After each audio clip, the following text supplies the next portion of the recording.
the governor who met with Epstein. What was his name? Yeah.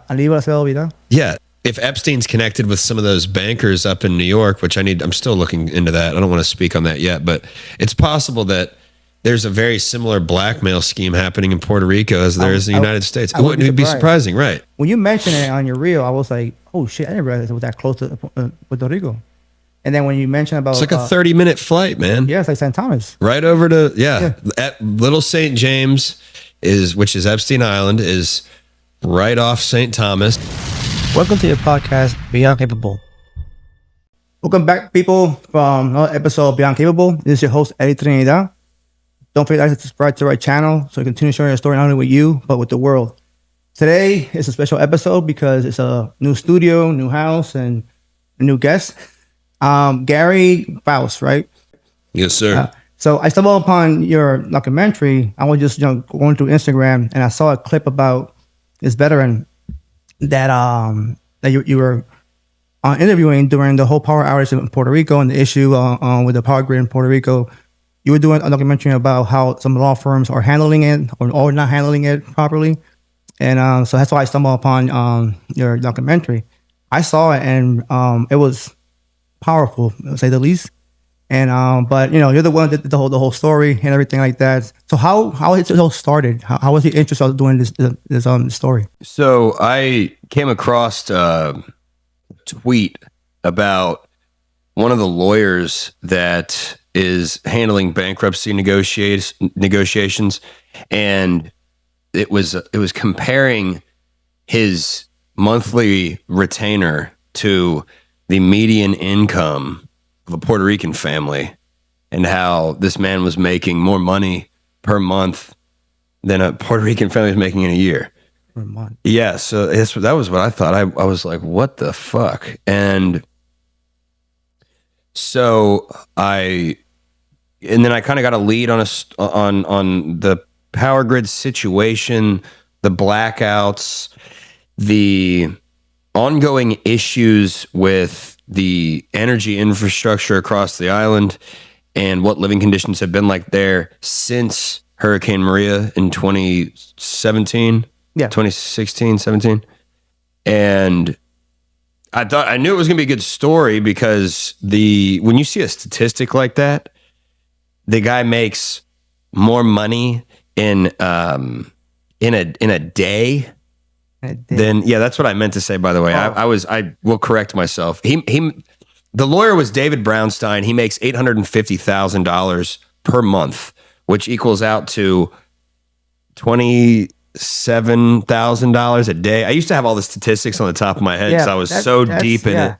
But yeah, so he's making more money in a day. Sorry, not a month. This guy was making more money in a day than a fucking family in Puerto Rico was. And given that Puerto Ricans are Americans, I felt sort of inclined to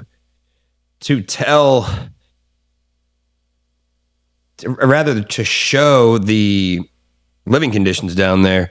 And when I got down there, I pulled the thread on some of this stuff. I ended up meeting a lawyer who explained to me some of the history of the island, but primarily how it was related to energy infrastructure with unions and et cetera, et cetera. And I essentially discovered that Puerto Rico is a microcosm of the United States in regards to our foreign aid policy, how a lot of our money is being extrapolated from or extracted from our people and on our land and being sent overseas, whether it's to Ukraine or Israel or any other country where I don't know a single fucking person from there, but having grown up in America, I've met plenty of Puerto Ricans, and their money is essentially being extracted to bankers and Wall Street consultants and attorneys in New York. And I saw a parallel there, and it kind of think it's a good example to use to show, hey, this is also happening to us. So as Americans, you should care about your fellow Americans, but also you should just you should realize that this is also happening to you, because a lot of people don't even fucking really realize what's going on. And not only that, people forget that we're U.S. citizens. People forget that. Dude, I kind of forgot that, to be totally honest. No, but they don't teach it in schools. They really don't. I knew that Puerto Rico was a territory, and I knew that Puerto Ricans can't vote in federal elections because that's kind of brought up all the time. Mm-hmm. But I think I learned that, but I kind of forgot it. Yeah, they don't teach it in the schools. They don't. We're been over 100 years already. We're U.S. citizens since pre-World War One. Yeah, but I mean, are Puerto Ricans really U.S. citizens if they can't vote in presidential elections? There's some caveats there that are questionable. You don't get the same privileges as other people, even though we fought in every single war the U.S. has been involved, since the Spanish-American War to Iraq, Afghanistan, and we're never looked upon like as equal when it comes to like being a citizen. People thought that when I joined the army is because I wanted my green card. Yeah. And no, I'm from Puerto Rico, and it's I don't say that out loud because it's really kind of controversial, because people might think that you're being ungrateful or something like that. No, I'm not being ungrateful. I'm just being honest.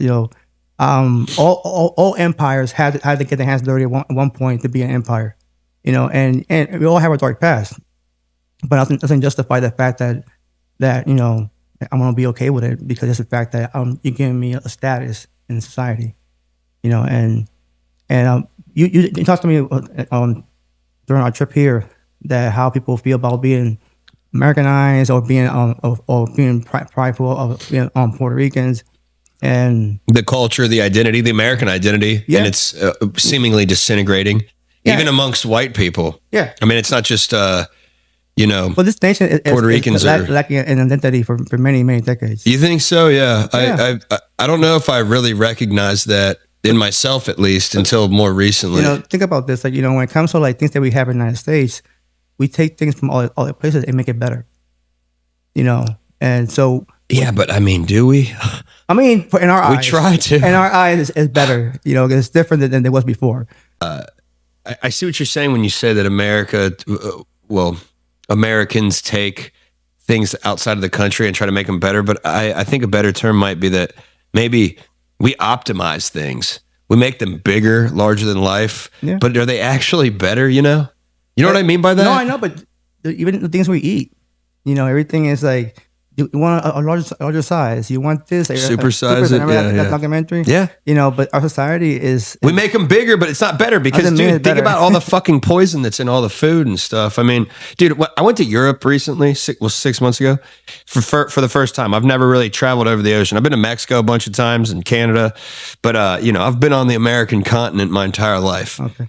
And when I went to Europe, I was eating all this different food, and like, brother, I never felt lethargic or bloated at all. Oh, yeah, and I'd heard people say that, and I was like, yeah, okay, whatever, fuck off. But it's a real thing. No, yeah, when I went to Italy with my wife, and we ate pasta every day, and it was like homemade pasta. It was probably really good. And I ate, and I never felt like, you said like bloated, or oh my God, I can't eat. And there's no fat people over there, man. No, everybody's walking anyway. Yeah, dude. Yeah, that's a good point too. Everybody's walking. You realize that in Italy, the food you ate over there is probably the best food on earth.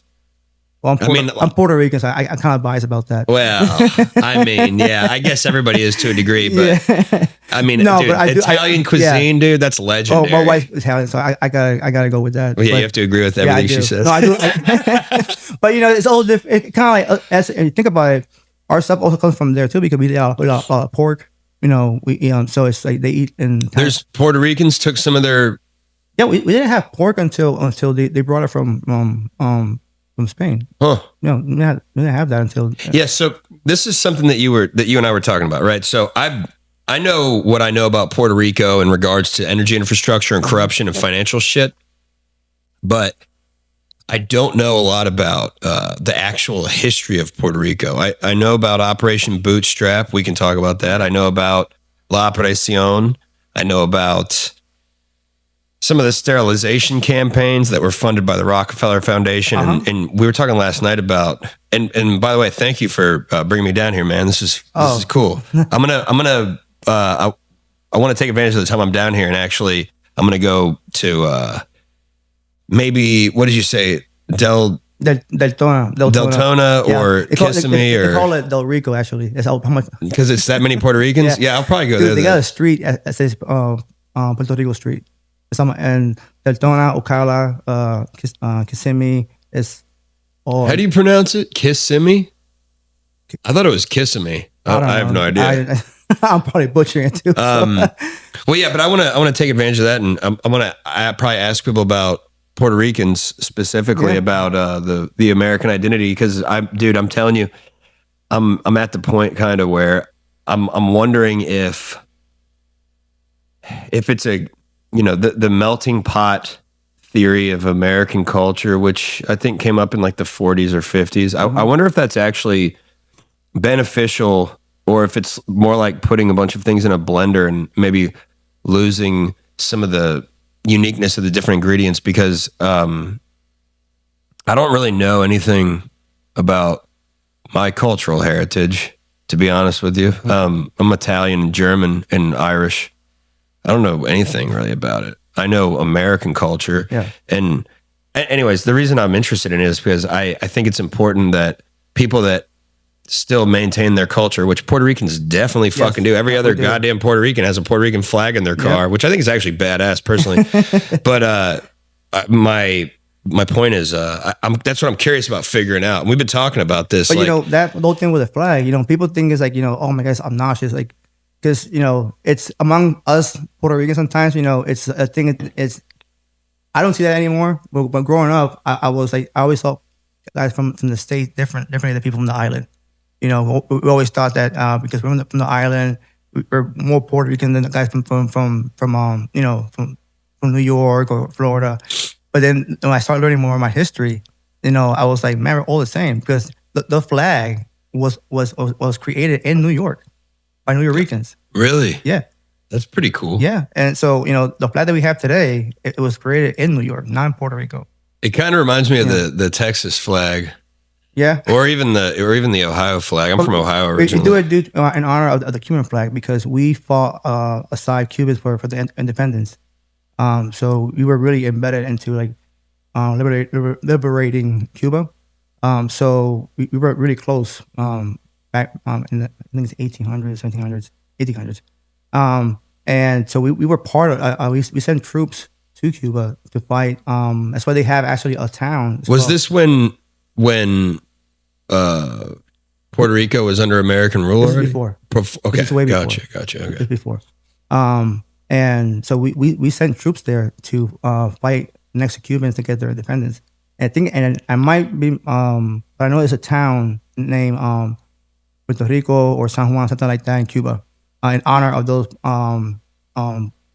people from Puerto Rico who fought in favor of the independence of Cuba. And then they based the flag off of that? So yeah, it's the same, it's the same, just the colors are inverted. Yeah. And, blood and I think white is supposed to be, I forgot. But going back to the whole thing with the flag is, the reason why, one thing about us Puerto Ricans is that the more we're restricted, the more we want to prove people wrong. Yeah, that's the most American fucking thing ever. That's why, dude, I'm telling you, when I went out there, I was interested in the story, and then I got to know all these different people like Lulu and David and all these different Puerto Rican people and Rudy, who's the vet that you were talking about, and I was like, dude, these fucking people are like badass. I like them. It's our DNA. Yeah, dude, DNA, it's very American. I mean, I think even the red in the American flags stands for like blood and vengeance too. So and the thing is that we, for example, there's so many things that I just come to my head. Our national anthem, the official national anthem, I put in quotes, La Borinqueña, it's not really our national anthem. Our national anthem is Preciosa. Well, what happens is that it's a verse in that song that said, and no matter if the tyrant treats you with black malice, the U.S. got butthurt about that. Said we can't write that about us. In your national anthem, so you got to change it. So we were not allowed to sing Preciosa as our national anthem, so we had to do the Borinqueña instead. Well, that's ironic. But right? Exactly, like you trash the British in your anthem. What year was this? I don't want to misquote the whole thing, but it's Rafael Hernandez is the author of Preciosa. And it's a beautiful song because all it does is it exalts the beauty of the island, and it express who we are. No matter how much we get oppressed, we'll still be who we are, no matter where we are. And I think that's a patriotic thing to say. Yeah, hell yeah, it is. It is the same thing as the British. How the American national anthems. Yeah, but it's the irony that you can do that, but we can't. Like I said before, it's land of the free only if you look like me, And I'm really careful when I say those things because I'm not kind of person. But the more I have studied and educate myself about our history, look, I'm a big patriot. Like I serve my country. I literally bled for my country. I had 2 Purple Hearts. So it's like, I'm not gonna sit here and say that I do love my country. I volunteered to go to Iraq. So it's not like I'm like this person I hate United States because I don't. I'm grateful. The house I have right now in our podcast is due to a nonprofit called Homes for Our Troops. So I'm grateful for all these things. Like even the podcast, it's Simplify. Like this nation's not giving me a lot. But as a good son that I am, I hold accountable my parents. You know what I'm saying? Mm-hmm. So there's nothing wrong with that. I just want that history not to repeat itself because, yeah, we're resilient. Like we're only 111 by 35. That's it. And it's our island. You can drive the whole island in 4 hours if nonstop you want to. Yeah, I did it. Yeah, I did it. You've been there. Another thing I noticed was speaking about the irony or the paradoxical nature of the song and not being able to speak about the tyrant as the American colonies did the British. In a lot of ways, the way that Puerto Rico is treated is sort of colonial, or maybe it is completely colonial. That's our definition. Yeah. Well, it's a territory. Yeah, but we're a colony. Right. There's this. We're not allowed to call it a colony. What do you mean? My dad explained that to me once. It's because it's not because we're not a hierarchy, something like that. I'm butchering the whole situation, the whole thing, but it's like that term in the UN is not. It could be a territory, but not a colony. I gotta go back and really. You're saying there's some convoluted reason that it's a territory, not a colony. I'm inclined to agree, at least from the knowledge that I have and what my experiences were. There's these weird rules and acts, the Jones Act and laws, and the way that the whole island is very reliant on federal funding, but you're not allowed to do certain things. It's very bizarre. So yeah, colonial I think would be an appropriate term. Maybe not on the books legally. No, we can't. Yeah, but more or less. But the reason I was bringing it up though was because when I was down there talking to people about statehood versus independence, and as you're talking about that song, and you can't talk about the tyrant like as the colonies did the British. It was just the people that were pro Puerto Rican independence.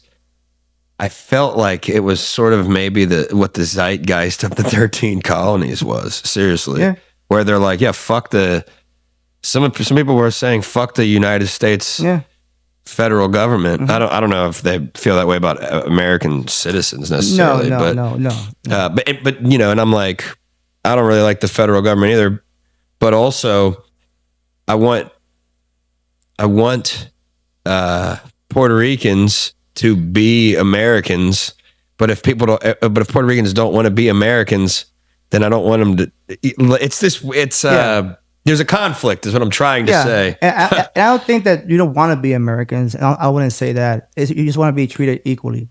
Right, and you definitely are not. That's all it is. No doubt about that. And the resentfulness is not towards the American people, because we're Americans. We love our own. It's the government. Look, when I was in high school, I remember living through this. The Marines were doing exercises in Vieques, and they always had this bad habit on the artillery of just not doing the right coordinates, and they will kill civilian ones, and that was a big uproar, and they had a lot of protest people. I know people who actually went and And they chained themselves as defense, because they were just tired. But people forget that that those beaches were contaminated for years because you go now, the tanks are still there. Oh, that's pretty cool, bunch of tanks. Yeah, but the whole thing was contaminated for years. Industrial pollutants. And so it took years for it to clean it. Yeah, that's why there's also like higher levels of certain cancers down there as well. Oh, yeah. I drove through the mountains and through the countryside near those beaches where you're driving down a road and then right next to it, there's a bunch of old abandoned factories, and then another, stone's throw down the path. There's a beach. What the fuck? Well, you say cancer, they tested Agent Orange in Puerto Rico. Oh yeah, I know, man. And they burned almost a whole section of the rainforest. Yeah, the colonel was giving Puerto Ricans cancer because he was saying that Puerto Ricans were worse than Italians, which. But back then, that was like you got to be pretty bad to be worse than Italians. but back then, in the 30s or whatever, Ted was considered the worst of the worst. Oh yeah, I know. It's I was telling you, my grandma's Sicilian, and she fucking tells everybody all the time, "I'm Sicilian. I'm Sicilian." I'm like, yeah, great, you're Sicilian, we get it. But the people that get treated like shit sometimes end up being the most proud of who they are because they're like, hey, fuck you. Which another thing I respect. Also, you're talking about how Puerto Ricans like hate the federal government, which ironically, again, makes Puerto Ricans more close to the original foundational American ethos than a lot of actual mainland Americans, because the whole fucking point of the country was to be against the crown, which at the time would have been the federal government, so to speak. And it would have the whole taxation without representation. You guys are heavily taxed, and you have no representation in presidential elections. So really, Puerto Rico as a colony of the United States is probably the closest, if not the perfect example of the original 13 colonies rebelling against the British crown. So the way that the United States is treating Puerto Rico is the epitome of hypocrisy. Yeah. People ask me about statehood. It's like, it's not going to happen. It's bullshit. It's not going to happen. Before I forget this, let me get it off my chest. The financial board. If you guys were a state, that would not fucking exist. No. It wouldn't exist. And the whole reason everything's fucked up down there is because this financial board was established to control all the money. And what do we know about the way the world works? Whoever controls the money controls everything. Correct. The financial board, which was established by, it's basically a big group of people from fucking New York, controls everything. Take take Florida, for example. There's hurricanes down here. The financial board was created in the wake of a bankruptcy, and there was a hurricane. Imagine if the fucking American federal government just said, hey, we're going to create a financial board to completely supersede the governor. Yeah. It's DeSantis right now, right? Yeah. Hey, we're going to create a financial board to just completely circumvent Ron DeSantis. And anything that is put into legislation, any law, has to go through this financial board to approve the budget. That was the whole point. It's fucking insane. Yeah. It completely takes any level of autonomy and representation away, which, I think to a degree, voting is potentially, I don't even know if it really is. I'm skeptical of our elections sometimes personally, but my point being is that on principle, it doesn't make any fucking sense. And I don't know, it just irritates me. No, it does. And the thing is, like, I can speak from my own experience in Puerto Rico. I remember our first Burger King was in 1999. I got out of, I was just got out of high school, 99. And I remember it was a huge deal because, it's still there, but it was a huge deal. For the me, first Burger King? Yep. You know what's hilarious? The guy that I interviewed, Oxy, the surfer, his favorite fast food place was Burger King. Well, it's different down there. And I think that he might have actually, I don't remember. If we don't record something, I have a hard time remembering it. Yeah. But I'm pretty sure he told me he remembers that. The first Burger King. Well, the thing is, other people don't know that the Whopper Jr. was created in Puerto Rico. Dude, yes, he did tell me this. Yeah. All because of a mistake. Because there wasn't enough bread. Yeah, that's not bread. So he called the local bakers to, hey, I need bread. So they made buns, but smaller buns. And they had to accommodate the ratio from the bun to me. So the Whopper Jr. was and the guy who came with that, he made it really, really far. And Burger King, Puerto Rico created the Whopper Jr. Yeah. That's fucking awesome, dude. Dude, Domino's. I love Burger King. Domino's Sugar. It was created in Puerto Rico. Really? The owner, I'm not going into that, but he funneled a lot of fucking money. Oh, the sugar thing was what was that guy's name? What's his name? But I know you said you didn't want to go into it, but the company Domino Sugar. Yeah, that was like a monopoly, right? The founder of it, he did it. I can't really. I gotta look it up. He did a bunch of shady shit. Yeah, but he was appointed. As the governor of Puerto Rico for a while, and he used it for his own personal gain. Yeah. And so I remember reading about that. Dude, when I got back from PR, I did a bunch of. I went to like a obsessive level of research on all this stuff. And unfortunately, my memory's so bad that I forget things. But I remember looking through all this shit. And what was shocking to me about Puerto Rico is that every single time I would click on like a link to another thing, I'd find another fucked up conspiracy. And it was just one after another. And when we were down there on the island too, it was the same thing. Yeah. Every time I went around another corner or went through a new hallway or whatever, it was like things just got worse and worse and worse. Oh yeah. And I was like, how is this even possible? And anyways, and people on the mainland don't know about a lot of this because media on the island is potentially paid off. It's really controlled. to ignore things. Yeah, it's controlled. And then also there's a language barrier for sure. Not that a decent amount of Puerto Ricans speak English, but a lot of the coverage is in Spanish because Puerto Ricans are pretty proud of speaking Spanish. Some people said they would only interview with us if I spoke Spanish. Oh, really? Yeah. And I was like, well, you're not really doing yourselves any favors, but I do have a translator here, so we'll do it, Yeah. But I'm not gonna knock it. Whatever, dude. There's it's in the ethos of the culture, so in the veins of the culture. But the mainland America, the fact that it's 78% English speaking, everything being in Spanish there's a barrier there that has to be crossed. Oh yeah.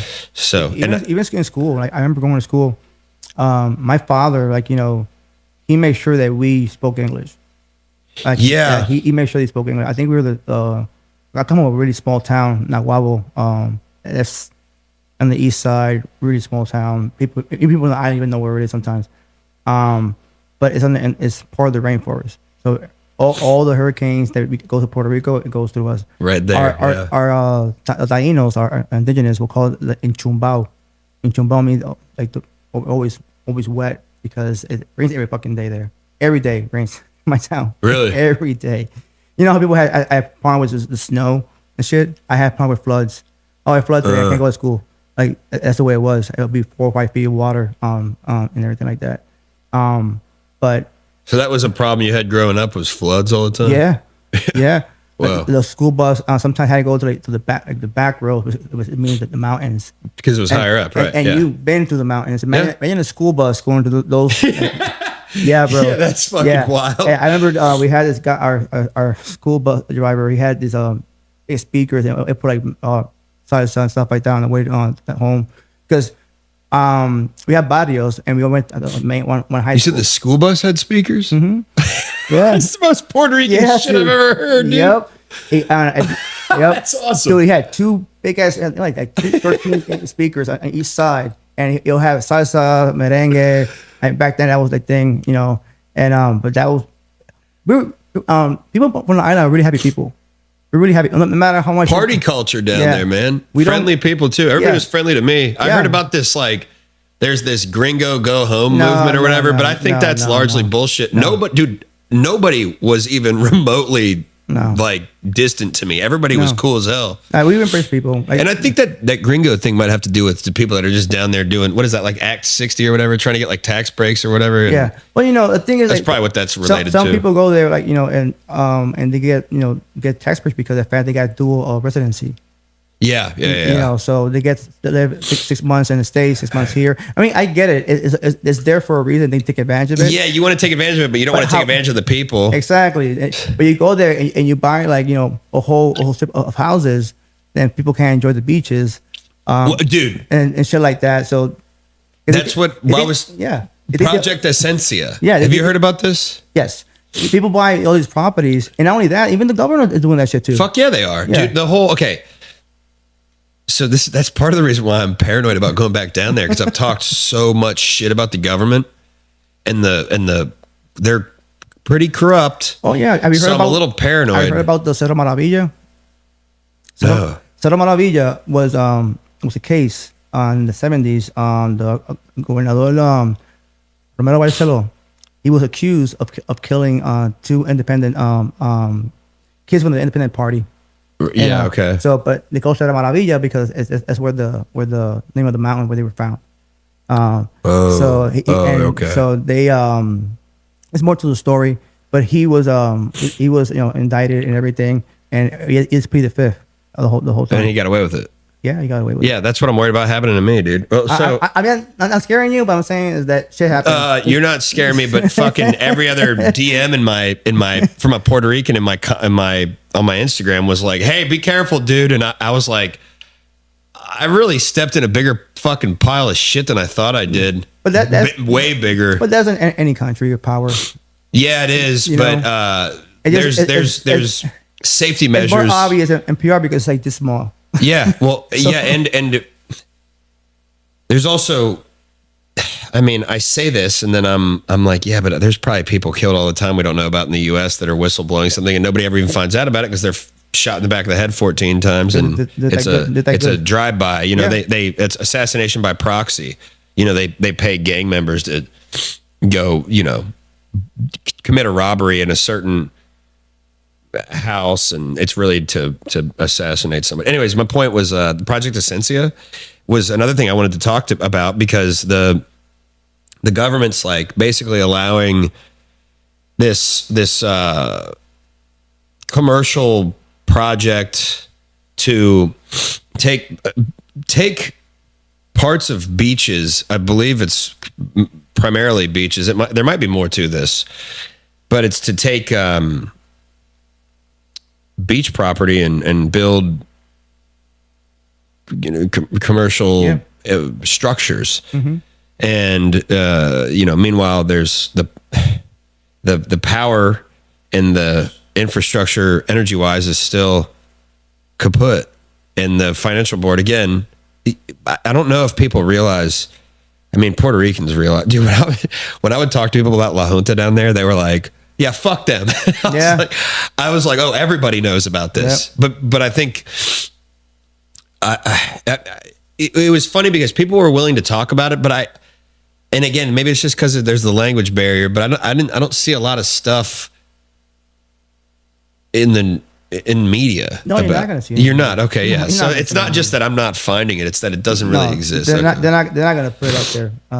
They're not. Some people were telling me they were scared to talk about it. Some people were saying they knew that it was dangerous, but they didn't really care. And then there have been a few people that were like, oh, Puerto Rico's not that dangerous. And I was like, I don't know about that. I mean, we're not a third world country. We're not.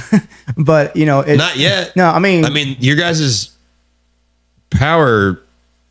I mean, the electric grid affects everything. It affects the sanitation of the water. Yeah. It affects the education. It affects safety, policing. Oh, I know. Yeah, I know you know, but I mean, I know that problem hasn't been fixed for 10 years. And what I mean by a third world country, not I mean good. we're not in, you know, in all these, like, you know, Somalia and you know, stuff like that. Well, like where Al Shabaab's fucking blowing people up. Yeah, that's what I meant.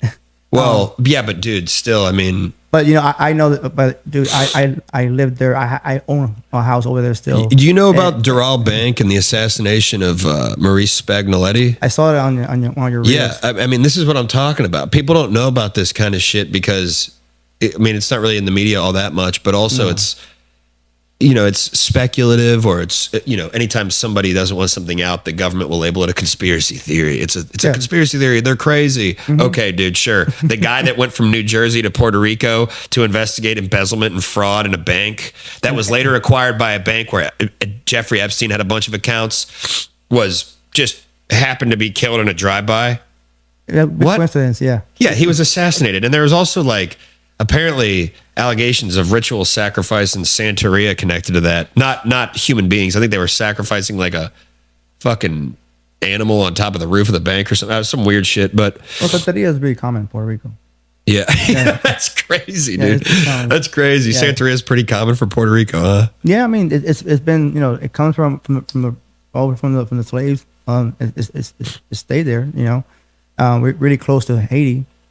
So it's all people, a lot of Haitians come to Puerto Rico. Yeah. So it's common. A lot of artists, Santeros, were Santeros. I think Hector Lavoe was Santero. Who? Hector Lavoe. He was a famous salsa singer. Oh, okay. Celia Cruz also, she was in Santeria. But it's a common religion for them. Huh. Yeah. That's interesting. I don't know much about it. The funny thing is, really, I don't actually really know anything about it other than, the mythologized versions of, they sacrificed chickens on the roof of the bank or whatever. I don't remember what it was. Yeah, they eat chicken, goats, Just some pagan shit, basically. It's part of their rituals. It's the stuff the Vikings used to do, too. I grew up in PR. We'll find abandoned houses all the time, and we'll see a pentagram in the floor and shit like that. Yeah. Shit, when I grew up in Rio Blanco, a really small barrio in Waco, and the house next to us it was abandoned because back then the government was raffling houses because people were just they were abandoned. You had to fix it and live there for 5 years, and then it was yours, mortgage free.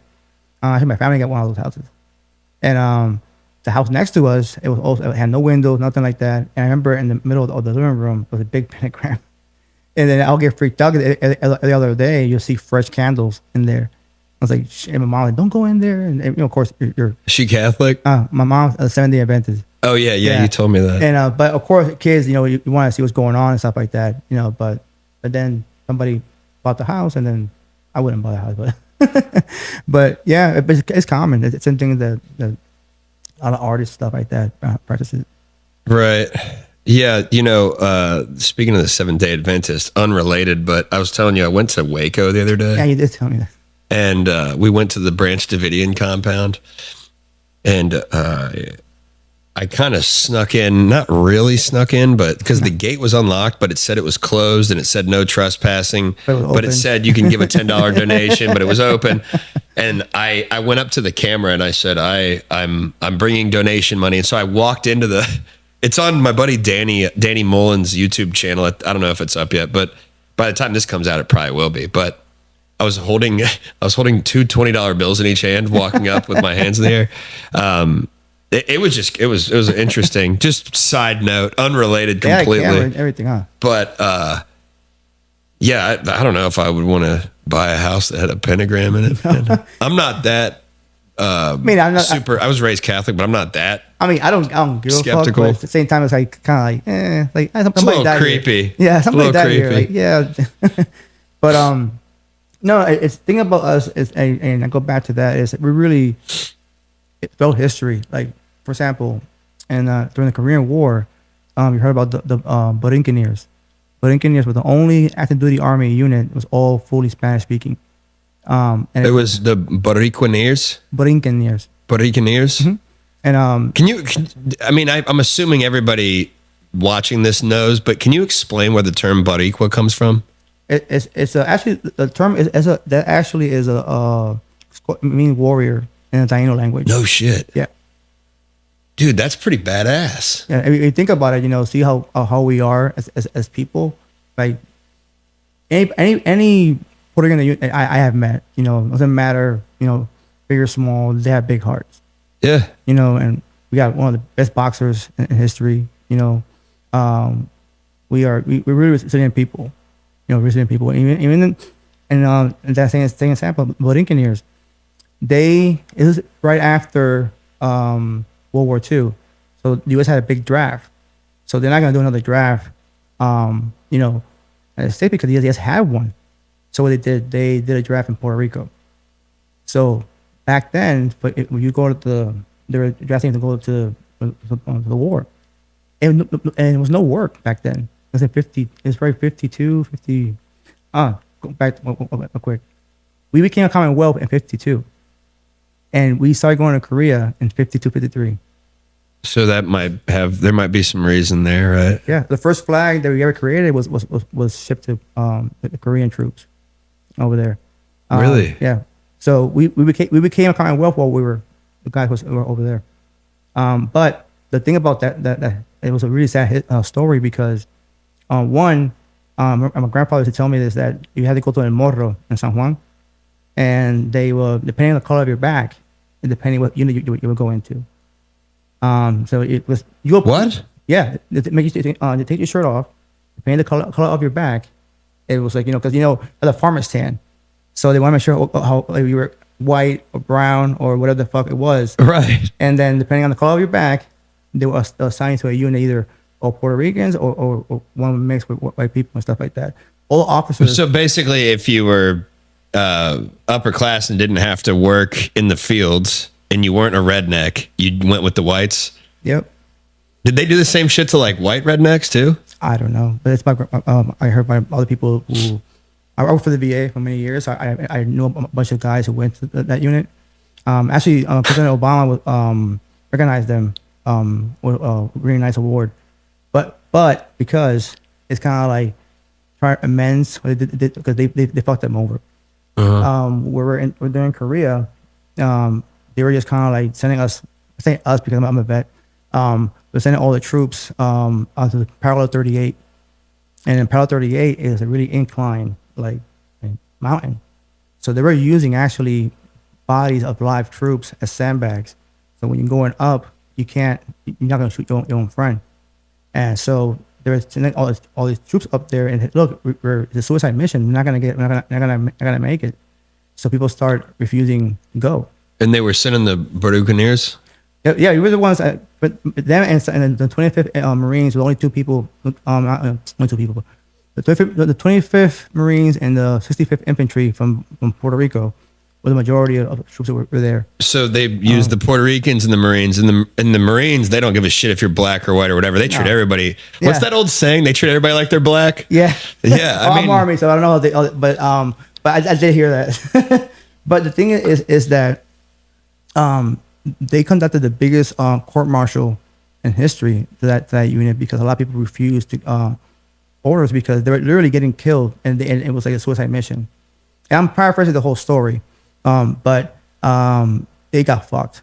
Yeah, they got fucked to the point that there were guys who did really heroic stuff, and I knew a guy who I met him that he killed over almost 10 Japs with no weapons. He was going off the parallel.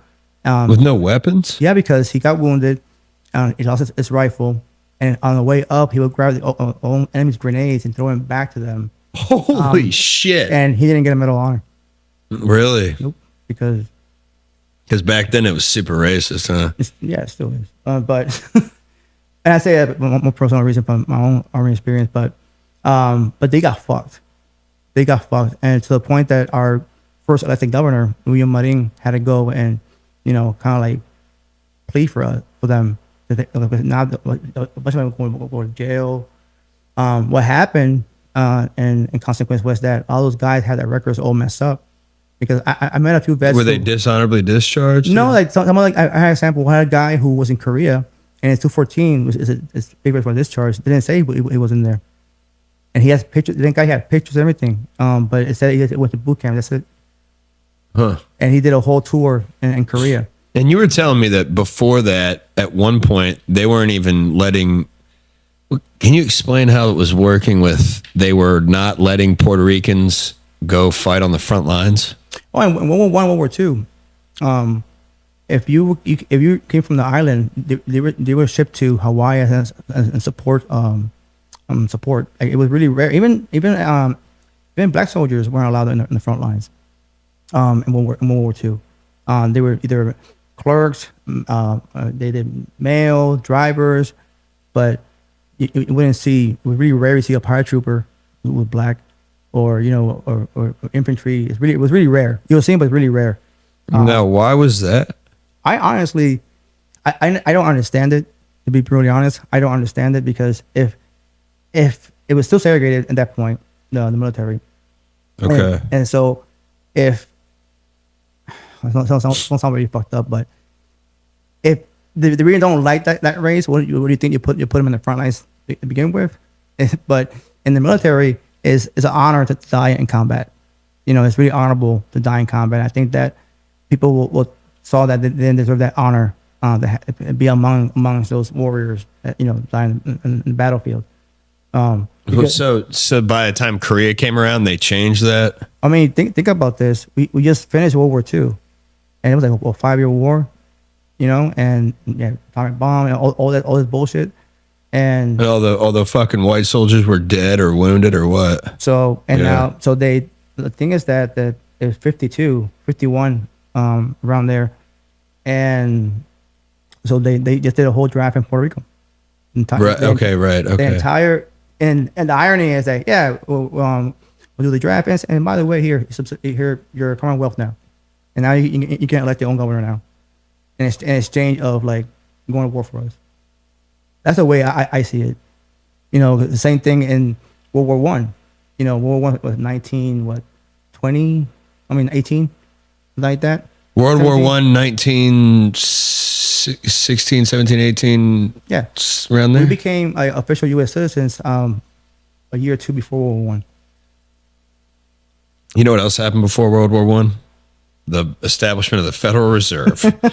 That's when the country really lost. That was the first major step towards us losing any sort of freedom and autonomy from the grips and the stranglehold of the central banking cartel. You want to talk about who really is.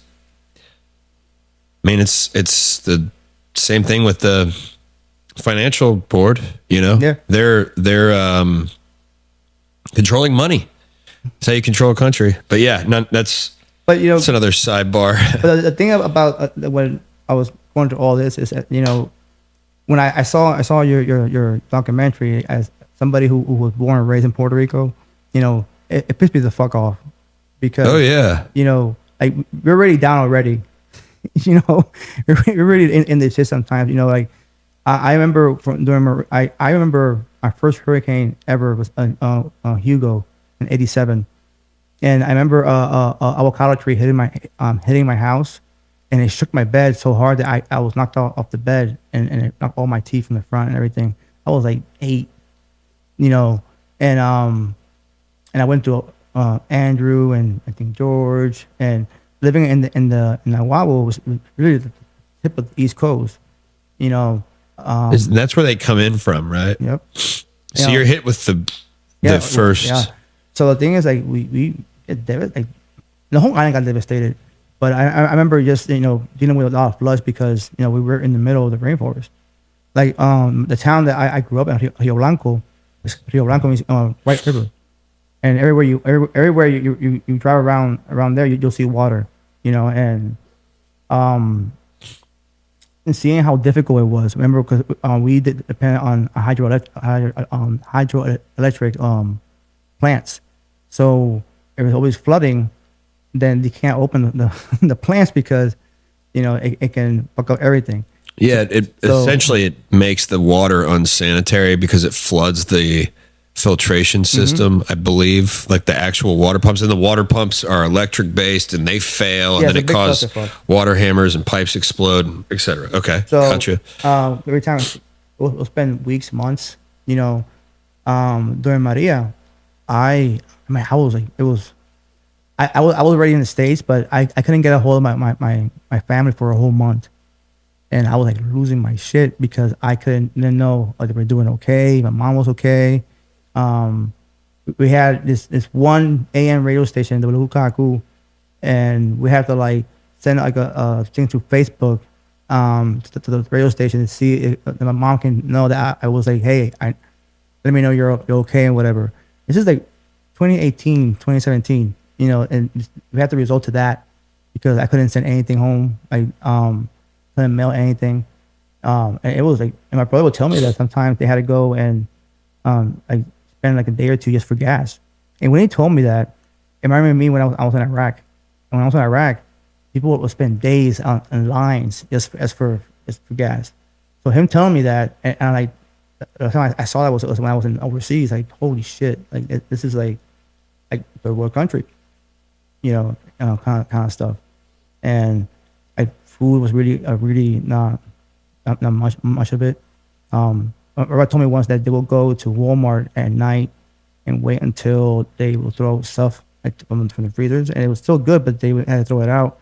And sometimes the employees would let people take it before it went to the trash. So that's the way they could eat stuff. Yeah. Well, and also not to mention when the power goes out, your refrigerator doesn't work, so you can't keep food cold. So food would be going bad, and then see meats. Did we talk to some people that had said they waited in? Yeah, meat and dairy were the two ones that people were mentioning a lot. We talked to a lot of people that were saying, maybe not a handful of people, I should say, not a lot. They said that they waited more than a day for gas because everything's, powered by generators when there's no power. And some people didn't have electricity for an entire year. Yeah. It took a full year for the entire island. Well, and it's still not really even fixed, but you know what I mean? Like, when I say that the full island, let's say this table was the island, it kind of is the same shape, right? For like services to even reach it. So, anyways, it's but I had to drive from Naguabo to San Juan to the highway. That way, you can get some service to call. Yeah, and the problem was you can't just by stay in the highway. It's a hazard. So it was like a big mess. People trying to communicate with people in the states for help and everything. I got married in Puerto Rico in 2019, and I remember going there in 2018 just for the preparation and food tasting. And when I went there in 2018, I remember flying in and I seen the yunque just like brown. I remember I was like emotional about it because it was like it's so green. I remember just like it's back to normal now, but living there, you feel so a sense of pride that you came from the rainforest. It's so beautiful. And when I'm flying in and I see it's like a cemetery of trees. Yeah. The wind was so fast it just burned the leaves off the trees. So it's that big. Yunque means anvil, and that's what it means. And the Tainos will worship the rainforest because when they got hit by hurricanes, that's what protected most of the island because we're in the middle of the fucking island. I mean, it's a barricade in the East Coast. So that's what they call it in Yunque. And then you translate it means anvil. So it kind of like the barricade of the island. That was the bunker. Yeah. Almost. So, seeing that how like it went from a strong, symbol of Puerto Rico, and then from there, like seeing it take a beating, it was like, for me, it was really like symbolic of what we're going through as a country. I mean, it's an island, not country. And it was tough, but like we always rise up, and no matter how bullshit we get hit with, and now we celebrate like it never happened. Like I was there last week, and shit, they had the San Sebastian 2 weeks ago. It's our version of Mardi Gras every January after Christmas. All the Christmas celebrate, and y'all celebrate Christmas pretty hardcore down there too. Yeah, it's the longest Christmas in the whole world. And after that, you have the Fiesta de Sunset. It's after Christmas. It's like a massive, like you can't even walk through the streets of San Juan. It's crazy. But the thing is that we're still being ourselves, no matter how much shit goes through. Sometimes I believe that we're used to being fucked over. Then when we hear these stories, like, oh, well, whatever. Another day. It's ingrained in the ethos. Yep. Dude. Speaking of that, I think that to a degree also the corruption there, because it's all corroborated by Puerto Ricans in the government. It's not just that, like the idea that the U.S. federal government is the only one involved in this is crazy. I get comments like that sometimes. They're like, "Yeah, man, the federal U.S. government." No. Hey, there's our own sometimes. There's laws. Yeah. Well, almost always there's corroboration with the Puerto Ricans. Yeah. In the Puerto Rican government, like I would say probably 99% of the time. But you think about it, man. How do you think our own government in the United States sells us out to foreign entities? Yeah. They're complicit. Yeah. Whether by intimidation or force or blackmail, I don't know. And I mean, given that what was forgive me, I can't remember, the governor who met with Epstein, what was his name? Yeah. I mean, if Epstein's connected with some of those bankers up in New York, which I'm still looking into that. I don't want to speak on that yet, but it's possible that there's a very similar blackmail scheme happening in Puerto Rico as there is in the United States. It wouldn't be surprising, right? Not only that, like it's so close. When you mentioned it on your reel, I was like, oh shit, I didn't realize it was that close to Puerto Rico. And then when you mentioned about, it's like a 30-minute flight, man. Yeah, it's like St. Thomas. Right over to at Little St. James which is Epstein Island, is right off St. Thomas. Epstein co-owned a yacht harbor over there with a billionaire. Yeah. Andrew Farkas. And that's that's where we're getting into some other stuff. Yeah. But it's a 30-minute flight. And it's when you mentioned that guy did shit all over the world. Do you think that he wasn't controlling some aspect of the Puerto Rican government or snagging kids up off the island? Give me a fucking break, dude. When I haven't proved it yet, but I will. But honestly, given the proximity to the island, he's gonna take advantage of it. It's too easy. Exactly. Why do you think he bought the fucking island there? Exactly. And then you think about, why is it even called the Virgin Islands, man? Then you get into some real creepy, weird shit.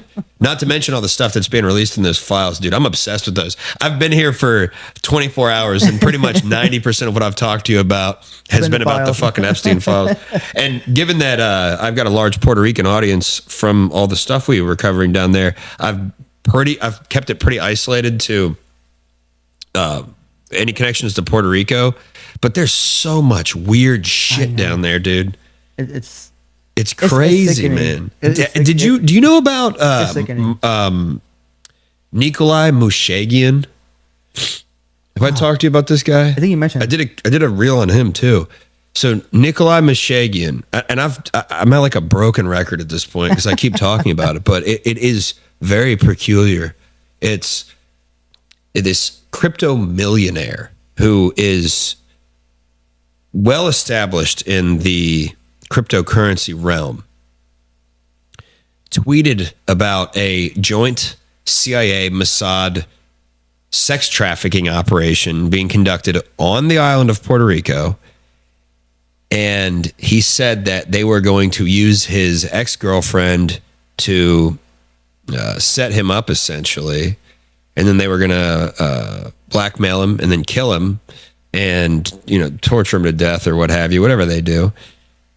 He tweets that, and then 4 hours later, drowned off the Condado Beach, I believe it was.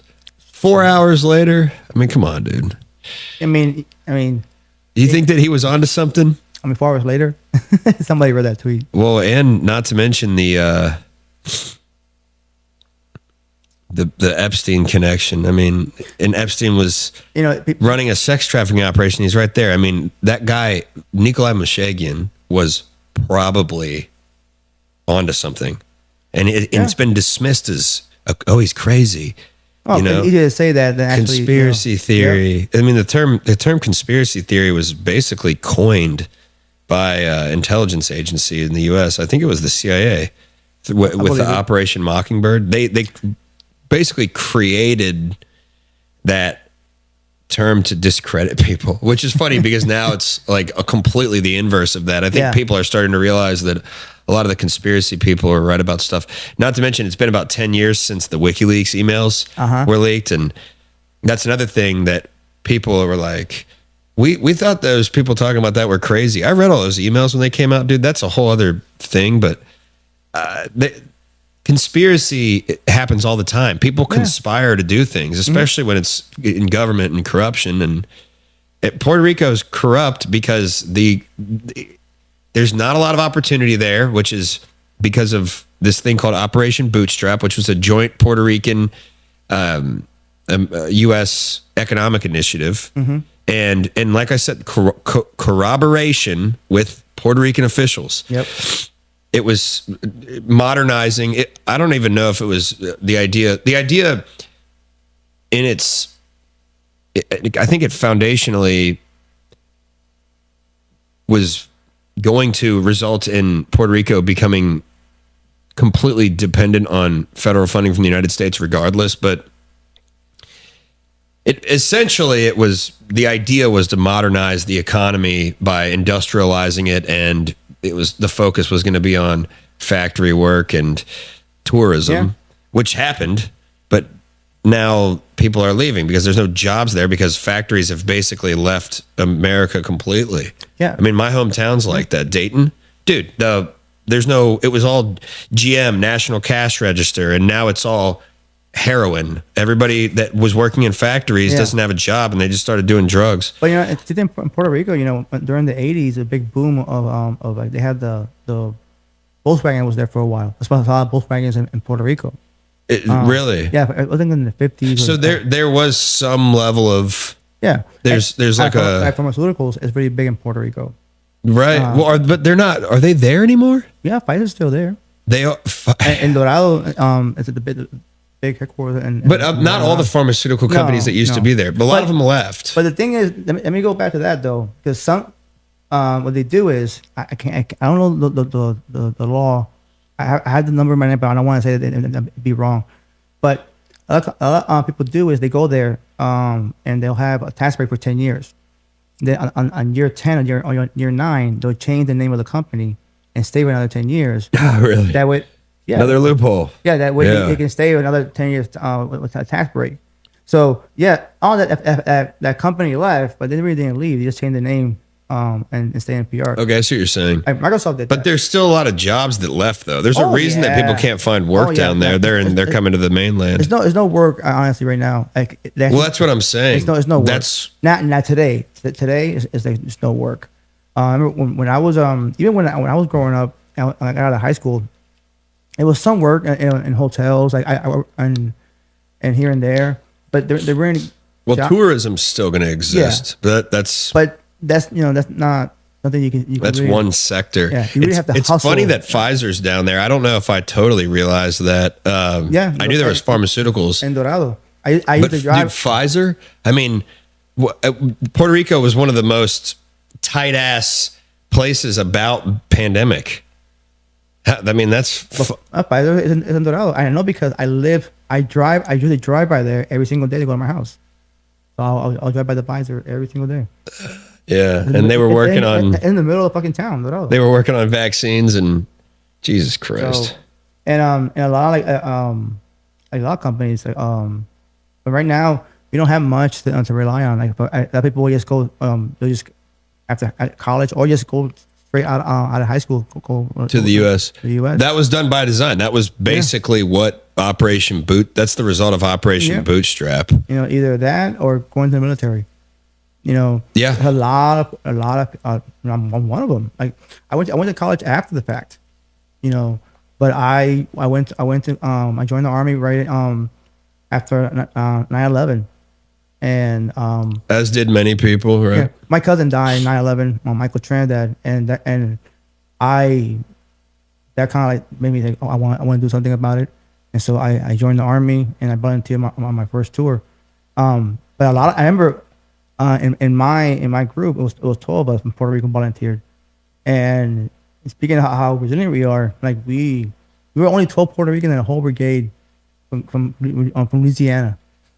So like we stuck out like a sore thumb because, But and saying that, people didn't know that we were U.S. citizens sometimes, and they didn't know that it will ask us. Not everybody, but we'll be questioned. So are you a citizen or you join the army to get your citizenship?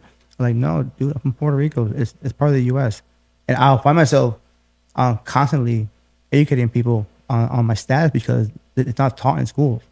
It's not. They people that go back to your country. I'm already in it. Yeah, people don't. Yeah, some people think Puerto Rico is literally its own country. Yeah, like, I'm already in my country. You know, it's like it's like Hawaii. It's like take a flight to go back home. You're right. Yeah. But on your documentary, you know, I know you say it was due to a tweet and whatever, but during your time there, what kind of like the consensus of people when they found out, but people didn't know about it and they found out about how they reacted about it? About which part? This law firm not managing their task properly to get the power grid back.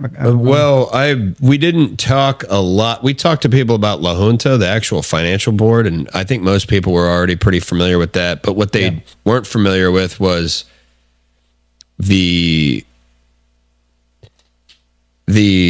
actors in the U.S. that were getting money funneled, so to speak, off the island. And I'm like, you know, there's been almost $2 billion, maybe it's over $2 billion. I don't know the exact figure off the top of my head, but I would say roughly $2 billion funneled to consulting firms, consultants, lawyers, attorney agencies, stuff like that, up in New York, mostly connected to Wall Street. And I don't think a lot of people knew the names. Yeah. You know, so, but I didn't really, I can't say that for certain because I didn't really talk about that part of it with very many people. We just talked about the financial board. I did a deep dive on a lot of that stuff towards the end of the trip and then really dug into it when we got back. Got it. But there was a lawyer I talked to there, Alfonso. Guy with the glasses? Yeah. What the hell was his last name? I can't remember. But he put me onto some game big time in regards to who was behind some of this, which is, I mean. Yeah, I saw that clip. I was surprised he told me all that. Yeah, I saw the clip, how everything was kind of connected. I was like, holy shit. It's crazy. Yeah. It really is insane. Yeah. Like the amount of, I felt like a fucking, you ever watch It's Always Sunny in Philadelphia? Yeah. You remember when Charlie's in the basement of the mailroom and he's like, look, this guy's connected to this guy, but it's really this guy. And there's a meme about it too. The meme about it. Yeah, exactly. I feel like I was almost at that level where I was kind of losing it because I thought there's no way there's no way that it's really like this. Did I stumble? And of course, sometimes people will comment and be like, yeah, we've known about this. Thanks for talking about it. So I didn't discover something that nobody knew about. But you had a bigger platform. I sort of figured it out. That's what it is, you know. Like, yeah, I figured out how to get it out there, basically. And that's why my theory about why a lot of people in America in American mainland don't know about what's going on in Puerto Rico is literally because I did it in fucking English. I think that's all it is. I think I just like stepped on the right spot and I'm just, you know, I'm loud and I talk a lot and I'm like, hey, look what's going on over here. And then of course, Puerto Ricans signal boost the fuck out of it because they're like, nobody's talking about this. This guy sent it all out there. Yeah. I don't think I'm really like that smart necessarily. I just literally articulated something in a language that translate. I was the middleman between Puerto Rico and the mainland. There we go. That's how I should put it. As I asked you, you know, because as you know, as not the host of the podcast, but as a guy from the island, you know, I think what's your why behind all this? Because I'm gonna be honest with you, people don't really care about PR that much. They don't. They go there because it's nice, you know, it's beautiful, it's cheap to go on vacation, you know. But when it comes to like, you know, advocating for us, it's a non-assistant. You know, we don't have any voice in Congress at all. Like, you know, right. That's part of the reason people don't know. But I'm telling you, another reason is like the reason people don't care or do not care is because people just don't fucking know about it. But I was telling you, dude, the reason I think I want to really, I'll probably just never let it go at this point because I feel like at this point I'm in it to win it for like ever, basically. But and I don't like losing either, to be honest. There's a certain level of like I said I was going to do something and now I'm like, I gotta fucking do it, dude. No, dude, it's a hell of an endeavor because, like you said, the problem is about that information is that it's nobody with a big platform enough to expose it. And because you said the other thing is different between you and everything else that you said in English. Well, and dude, also there may be people that do have an inkling of what's going on that do have a big platform, but maybe they don't want to talk about it because they'd be connected to it. Oh yeah, to some of the corruption down there. They're too close to it. They're too close to it. But those people like that aren't the right people to say anything. Right, they wouldn't be the right people anyway. It's always sometimes a third party because you're not really. Yeah, it's what journalism's supposed to be. Yeah. But a big part of the reason I'm interested in it is because I was telling you, dude, Puerto Rico is a microcosm of what's going on in the U.S. And if people can see that this shit is happening down in Puerto Rico, they're going to realize how bad it is in America. And I think that's already sort of happening. So not that I caused that in any capacity, but it's the more forces that are all actively showing there's corruption happening to the American tax dollar, which is, I'm including Puerto Rican tax dollars in that, same way as taxes I pay in Texas. The more forces that are conveniently spreading the same message simultaneously parallel to each other, the more force that message has overall for people to, say fuck the government, fuck our taxes, fuck all these countries that none of us don't. We don't know anybody from any of it. I know. It doesn't make any sense. I understand why it's our responsibility to aid all these people when we're why are we sending money to Israel or Ukraine or Afghanistan or Egypt or fucking anybody in Europe? They can work for their fucking selves. I want my tax money going to me and other people I'm around. We got people who are homeless here, homeless veterans here. Yeah. We got people who are actually starving. Brother, we have a whole island without a fucking power grid. Exactly. We have a fucking, in my mind, and this is a little bit delusional, but an American state, essentially, colony, territory, state. They're Americans in there. Yeah, we have an American state that is falling into third world conditions. Yeah. And we think it's cool to send money to overseas while that's happening. Fuck that. Dude, that's lame. I want to say this out loud. And it's corrupt. I'm saying this out loud. When the whole thing started with the whole what Trump said about I might consider Canada being a state or Greenland or whatever. I was like, whoa, what about Puerto Rico? Yeah, we don't have our own. Like, what are we talking about? That's how the Roman Empire fell. It was this over expansion of imperialism and their version of the military industrial complex. Yeah.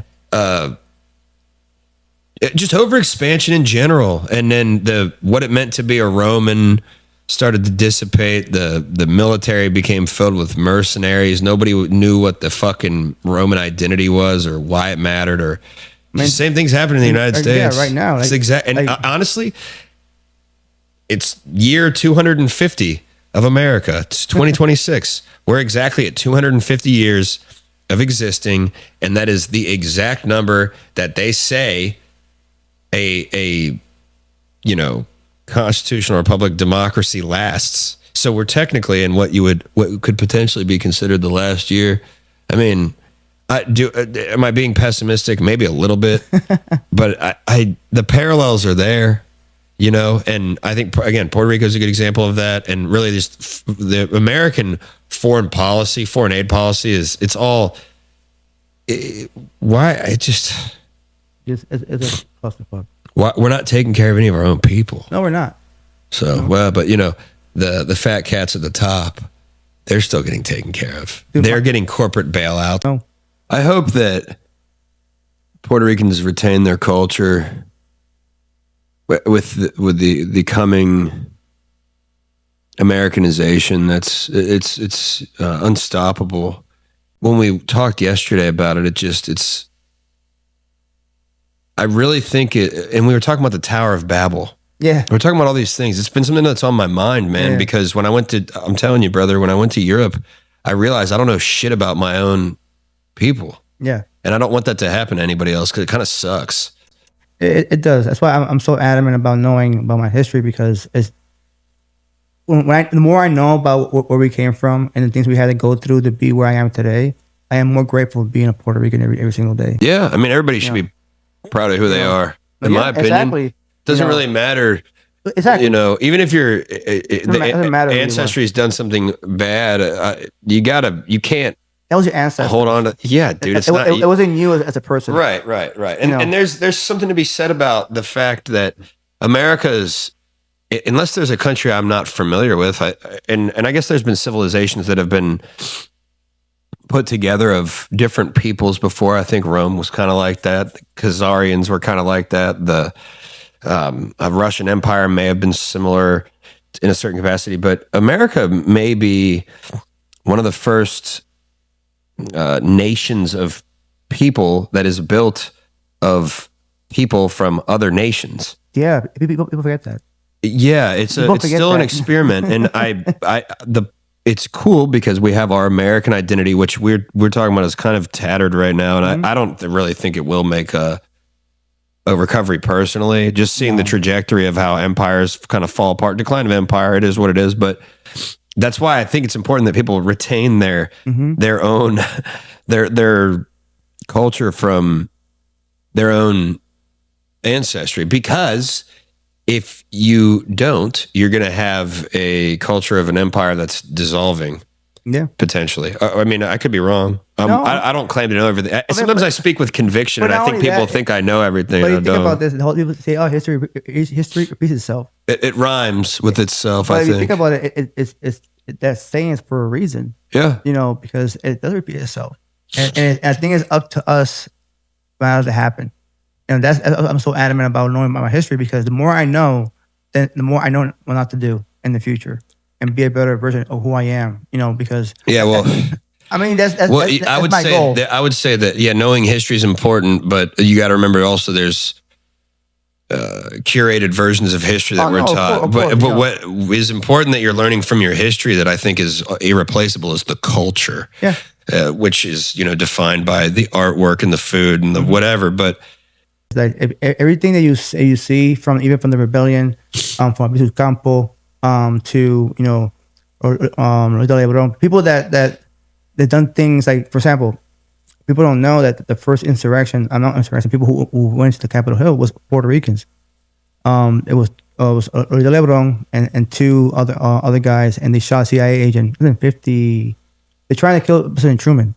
I think I read something about this. And then there was also some bombings in the subways and shit from the macheteros, right? Yep. Actually, the leader of Machetero, he was buried in my hometown. No, really? Yeah, Filiberto Ojeda. That was his name. And at a certain point in time, he was. Those people are viewed as terrorists, and then but depending on what your perspective is or how much knowledge you have on something, then there's people that could say they're independence groups. Yeah. And just like if the revolutionaries from the 13 colonies wouldn't have won the revolution, they would have been looked at as terrorists. Yep. But they were independent revolutionaries. Yep. People could say the same thing about Palestinians or the Irish or any number of groups. It all depends on how you are in the moment when you see how you see history. And history is always.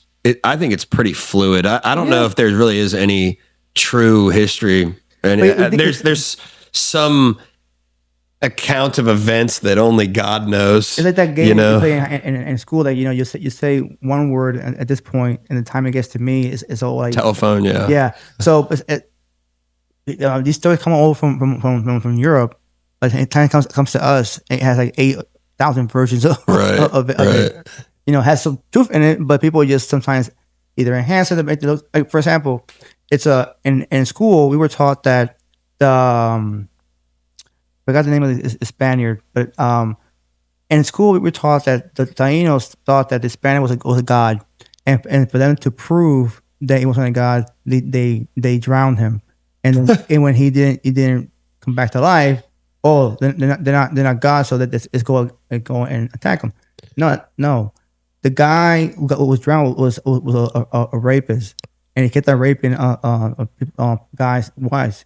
So they got fed up, and they just killed him. Yeah, killed him. But there's some other account of the story, right? They thought we were gods. You ever read about the Aztecs in Mexico? A bit. And how there's this mainstream narrative that the Spanish had all these people come in and fucking killed the Aztecs on their own. Of course, yeah. But really, what actually happened was that all the Mexican tribes hated the Aztecs and they teamed up with the Spanish to take them out. Yeah. I didn't know that. I was not taught that in school. You know who taught me that? Mexicans.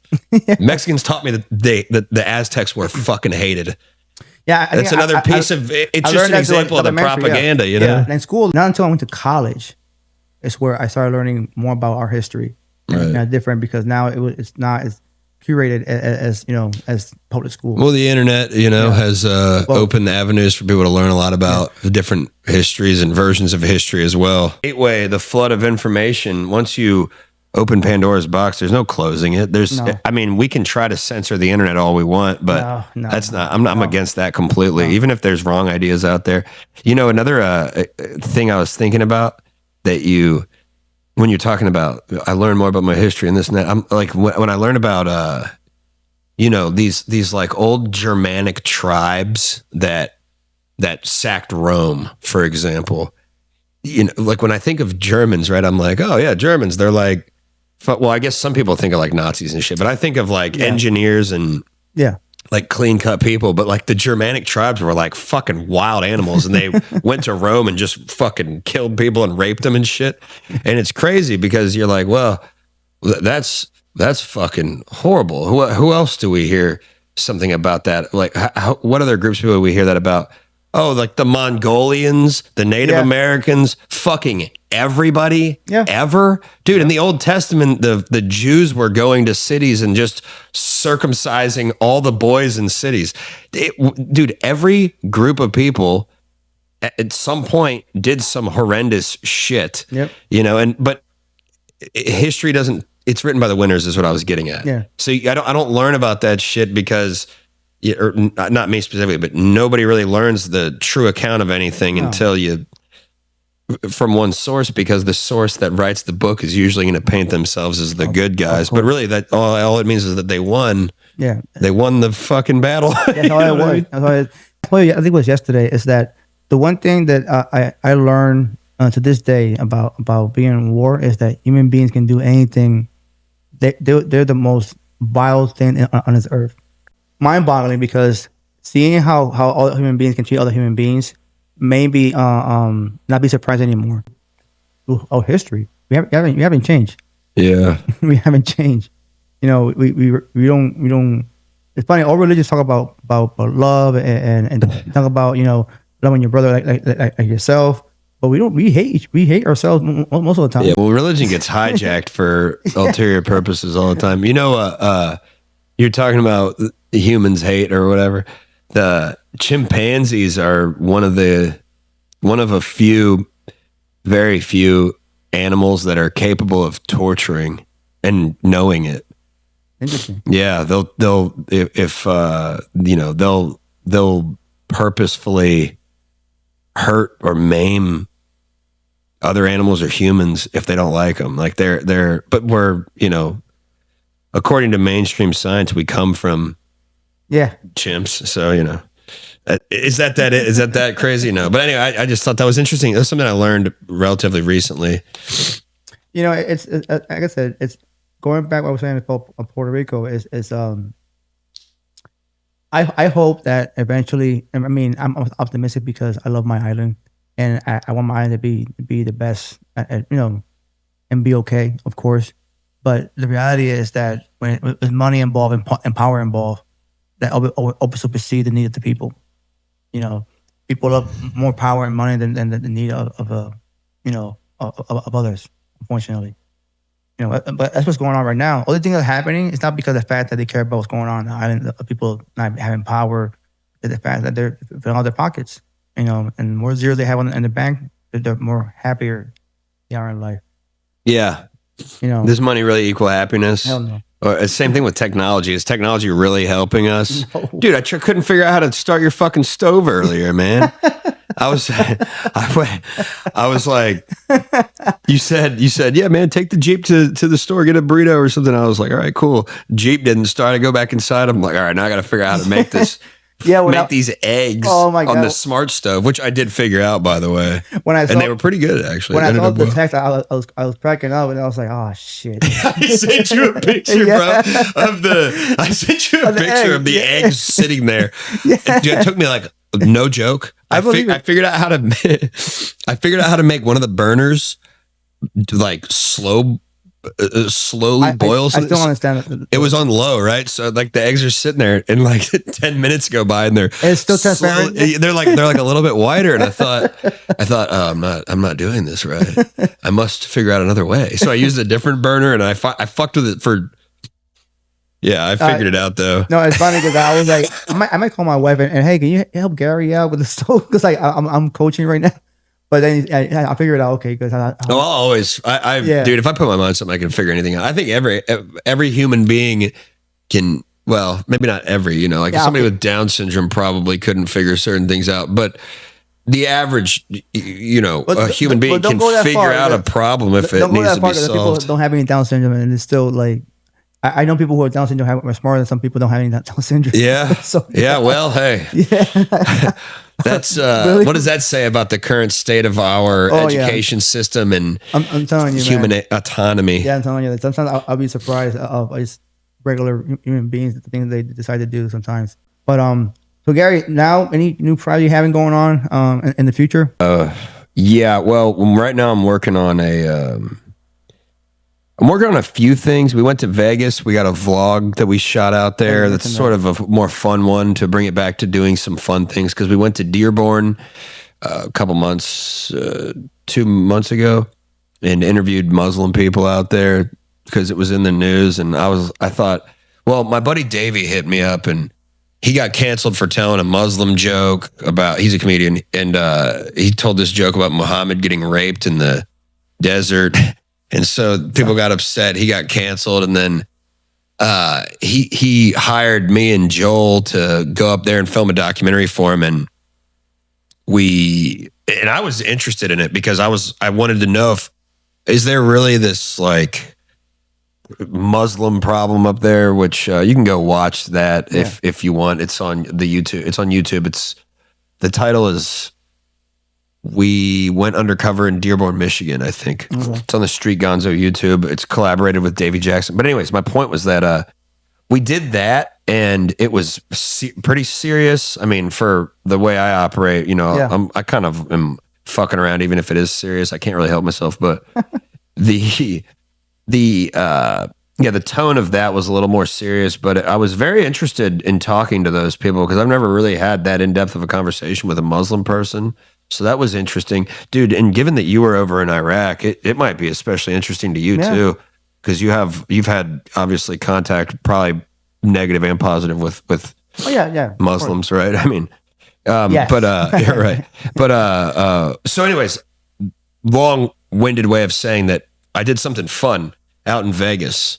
Gonzo checklist is what I'm calling it. I put together a list of things I wanted to do while we were out there, but I was there to cover SHOT Show, which is a big gun conference, and the AVNs, which is the world's biggest porn awards.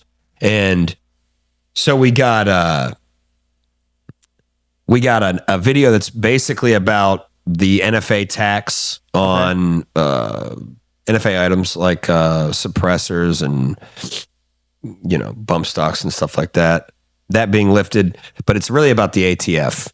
Because I did do some previous work in the firearms industry and helped sue the ATF for bump stocks and stuff. And then the porn awards, it's actually, the video was about AI and how it's influencing pornography, but which is interesting, but it's the deeper thematic element there is, no pun intended. is exactly deeper, is about if technology is actually helping humanity. And after using your stove, I don't think it is. No, the thing about the stove is it's supposed to help me, but I don't know how to use it yet. You still don't know how to use it? No. No. Classic. No, I there because I have memory issues after my head injury. So my previous stove, I'll leave it on. I'll leave it on. That's why you got it? Yeah. So you don't burn your house down? Yep. Interesting. Because that's the pot. It goes cold. It won't stay hot. It automatically turns off. Yeah. So, but my dumb ass still can't figure it out. So I've only been here for 3 weeks, like living in this house. Dude, I'll teach you how to use your stove after that'll this. be nice. I don't know what I tried, but I'm like, you know what, you're better cook than me. Then you Yeah, it took me like an hour, dude. Yeah, I'm not exaggerating that. No, I was believe getting you. kind of frustrated at a certain point. No, I believe it because I was like, I know how to handle it. I felt bad because it's the first time in my house. No, I don't, dude. I go with the flow, brother. That's what. I guess I didn't totally answer your question. We got a Vegas vlog coming out. Yeah. We've got an ATF video. I still owe people a deep dive on some stuff about Puerto Rico. I got some more Puerto Rican content coming out just in general. I went into such a deep dive and I got so many people asking me to cover so many different things that I was It's like, a lot to cover. Dude, yeah. And I'm like, I'm independent now. I don't work at Drinking Bros anymore. I'm on my own.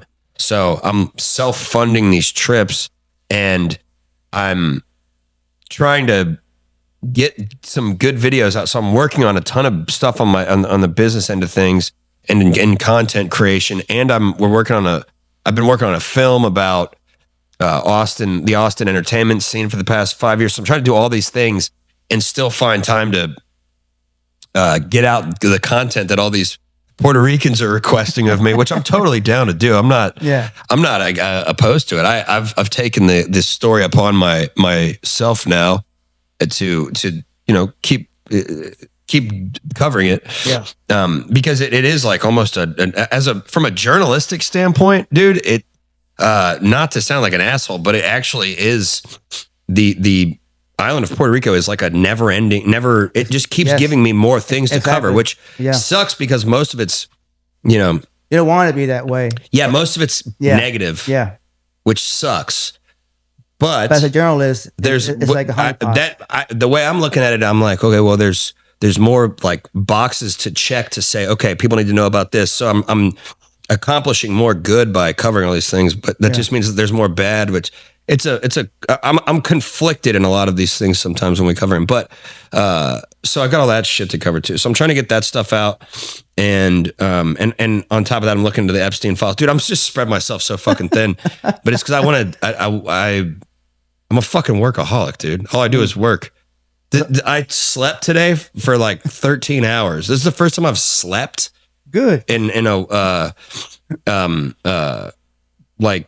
Actually, this past week I was really sick, so I actually did sleep, but it's different when you're sick sleeping and when you're sleeping. Yeah, dude, it's totally I was different. Exactly. This is the first time I've gotten good sleep in a while, dude. Now I woke up, I was like, you know what, do this thing. I want because I know we got yeah, like, dude. I thought it was like 11 or noon. No, it's 3:00. It was 3. Yeah, god damn it. Yeah, I was about to leave. I'm gonna get some time more. I know you were tired. Yesterday you were like. Oh yeah, the flight got delayed. The tram, dude. So one of the things I want to cover briefly while I'm down here is the Bright Line. Oh yeah, and how it's killing people. This death train. Yep. And I get off the plane and the fucking train at the airport's broken, and I thought, oh, that's not a good sign. That's a bad omen, brother. Oh no, it's funny because it's not funny, but they have a whole page about it too. Yeah. Like and it's. People on Instagram, you mean? Yep. Yeah, I looked at it. And there's a lot of following. It's funny how we're so interested in that kind of bullshit. Well, that's a weird thing because they got bullet trains over in Japan and they're not really killing anybody. So I want to know, like, why is this train killing people? Is it malfunctioning or people? No, most of it is people just think they can outrun it. It's people walking in front of it. Well, I'm gonna find out what it really is. You're gonna see that because it's like I asked my wife. My wife, she's a forensic investigator. I know. I want to interview her. And she was talking about it. It's like some of these people just like they think they can in their cars run like it's a dare or something. I don't know the whole details of it, but it's not entirely the Bright Line's fault. Put it that way. I'm given the American engineering is pretty good. And that we have the technology, and but we also have a culture of. Oh yeah, I'm inclined to think that there might be some foolish behavior occurring, but also, I mean, jackass was invented in the United States. Yeah, exactly. Yeah, for real. And I'm not to say I'm not at fault. I act like a dipshit all the time. Oh yeah, we all do shit. I'll investigate it and report back to you. I'm very curious about it. Actually, when I first heard about it, I was like, what do you, like a train's killing people? What? And now I'm thinking, oh, there could be a sort of a cultural commentary on this. Have you read the way they post how people died? It's like the person who posted it's talking in the third person. Like, the brother has claim on another life. Like it's like, I apologize for the family, because they'll make a joke sometimes out of it. And it's dark humor, and dark humor is not for everybody. Yeah, well, you're military, so it's definitely for you. Yes, yeah, it's a problem sometimes. Well, fuck it. No, but I mean the problem is the fact that people understand if I'm making fun of you, it's because I like you. Yeah. If I'm quiet and I'm not engaging with you, then that's the lost art of that's a lost masculine art. That's like a man thing. Yeah. I think that people are just too soft now. Yes. I mean, I can make fun of you for being Puerto Rican, and you're not going to care. You can make fun of me for being white or whatever. I mean, it takes a level of maturity, though, to understand that you're not coming from. I can tell you're being a bona fide asshole. That's different. Yeah, but it's social awareness. Yeah, we're just fucking around. And it's not even. It can be about anything. You can. I got gay friends, and I'm making fun of them for being gay all the time. But they're not offended by it because they don't fucking with them. Exactly. Like when I was in Connecticut, one of my good friends, shout out to Lou. When I got out of the Army, I went to work at a furniture company. I went straight from the Army working in a warehouse. And my friend and I, he was a white dude, and he was the only person allowed to call me a spick, and it never bothered me because I knew we just boy, hey spick. Oh, you knew him that well. Yeah. Exactly. My little brother's black. Yeah. One of my little brothers. And we would say super racist shit to each other, but that's because we thought it was funny. And, yeah, I know. But it is funny. Yeah, I mean. When you know somebody. Exactly. That's what I'm trying to say. When they're kin to you, That's what I'm trying to say that, is that depending the source and the person who's saying things, dark humor is what we're talking about. Dark humor. And so people didn't know us, you're like, Louis called Eric a spit. and I'm like, yeah. And I would just keep on walking, whatever, because he's my brother. Like he's literally my brother. Yeah. But he was the only person allowed in the whole warehouse to say that because I knew he didn't say it was more of a joke.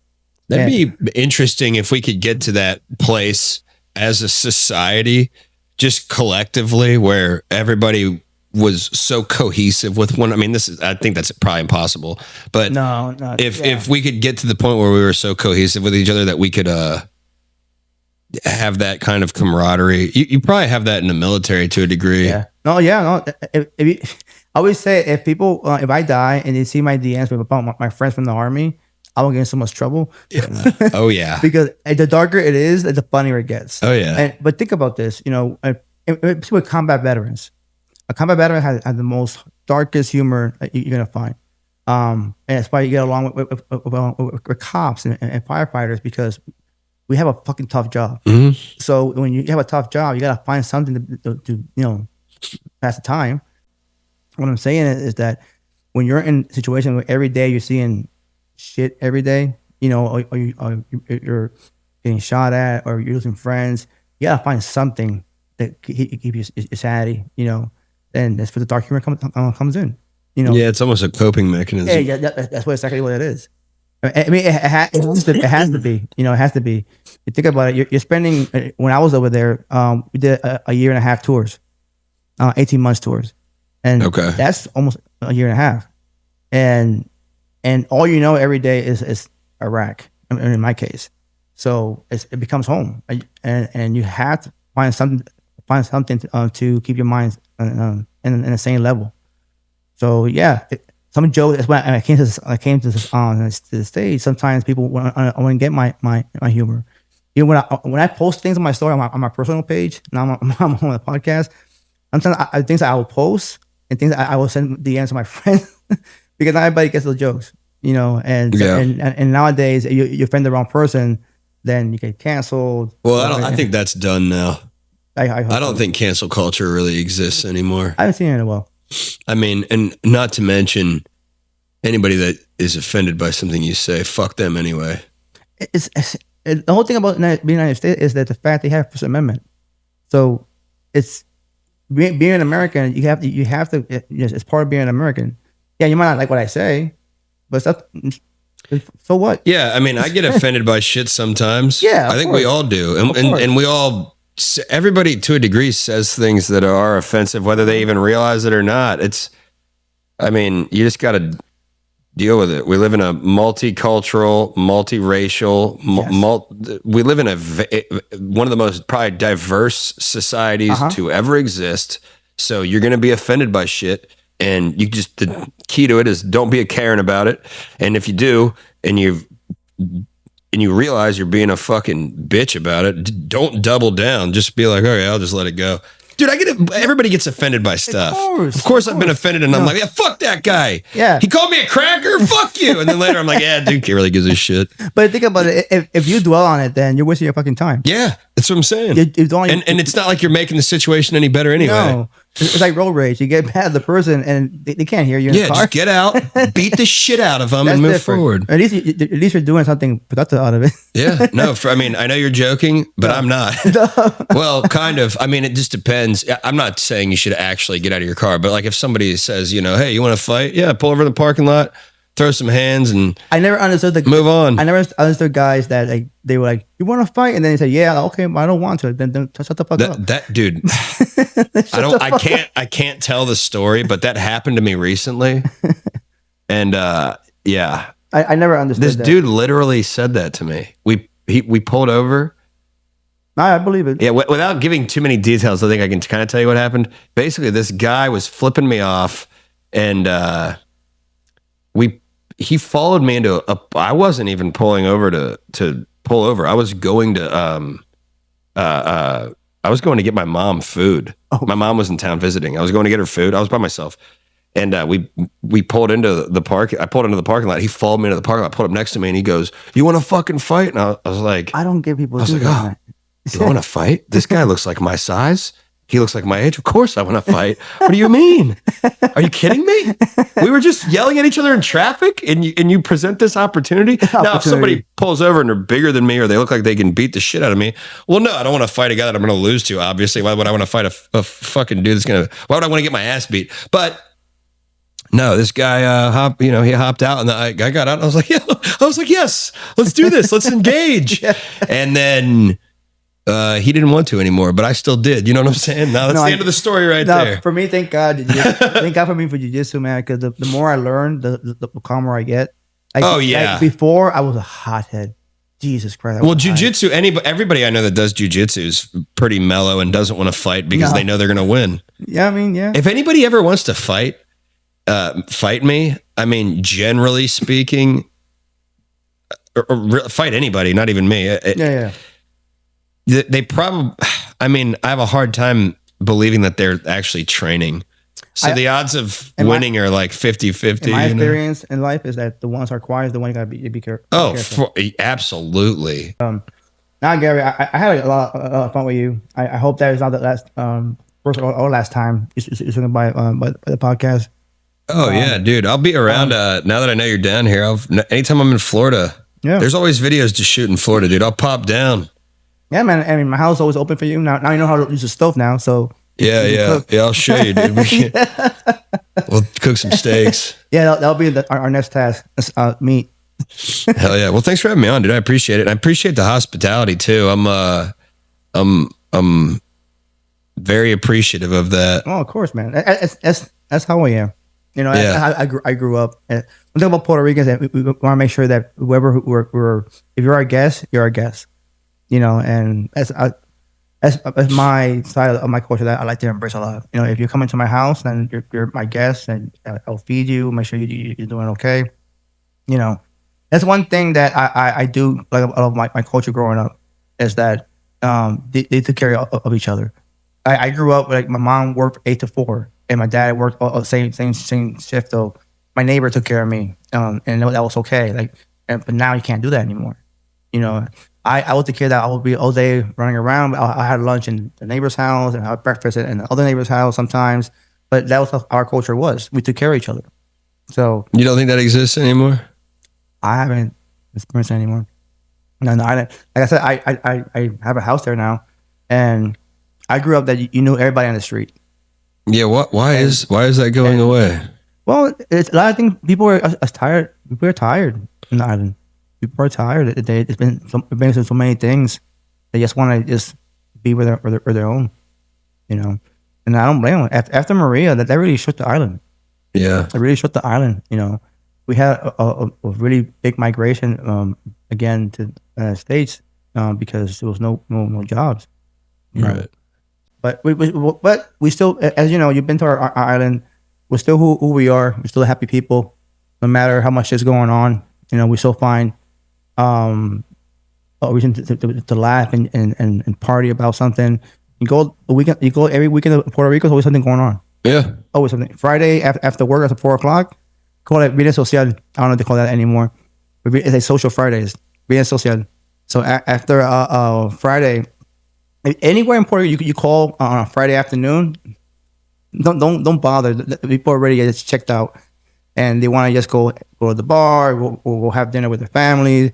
Like, we're really big on that, on our social life down there, and sometimes I think we do that because it makes us forget about everything that's going on every day, because yeah, people there, they might not address it, but they know things are going on sideways, but they don't have anywhere how to fix this. They might as well just enjoy life, whatever you have.